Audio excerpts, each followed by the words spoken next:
आजको व्यापार कियोको अब भोलि अब के छ अब त मलाई त थाहा छैन भोलि।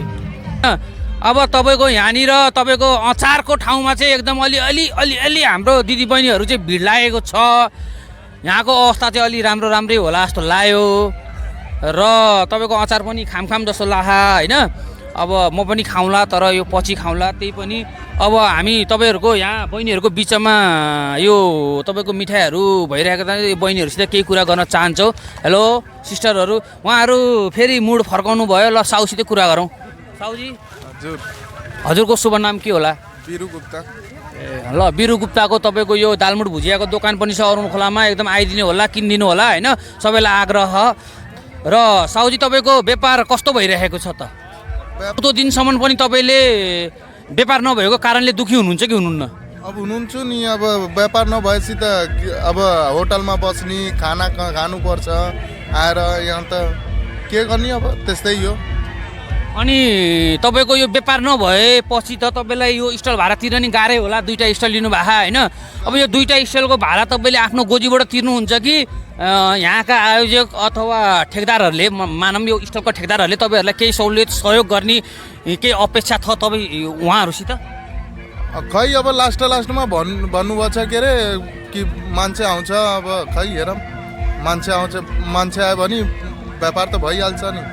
हाम्रो त खानेकुरा आइटम हो नि, अचार छ, दालमोट छ, मिठाई माडा सबै छ, यता दालमोट पनि छ।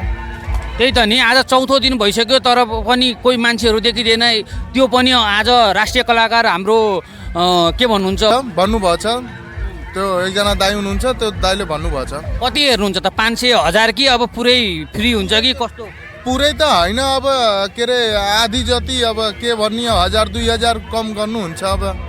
र यो हाम्रो अरुण खोलावासीहरूको लागि तपाईँ के भन्न चाहनुहुन्छ? तपाईँकोमा मिठो अचारहरू छ होइन, दालमुटहरू, भुजियाहरू होइन, अब तपाईँको यो के भन्छ यो मिठाईहरू होइन, चनपापडीहरू होइन, अब यो तपाईँको कुबिन्डोको मिठाईहरू होइन, के भन्नुहुन्छ? खाना चाहनुहुनेहरूलाई के भन्न चाहनुहुन्छ? हाम्रो त पोखराको फेमस अचार छ, दालमोट छ, भुजिया छ, मिठाई माडाहरू सबै छ। एकदम ब्रान्ड चस्मा पाउने ठाउँ आउँदैछौ र यहाँ एउटा सानो नानीहरूले चस्मा किन्न लाइरहनु भएको छ। यता नानीहरू किन लाज मानेर उता जानुभएको? एकछो ल किन्न लागेको मान्छेलाई नि भगाइए जस्तो छ होइन।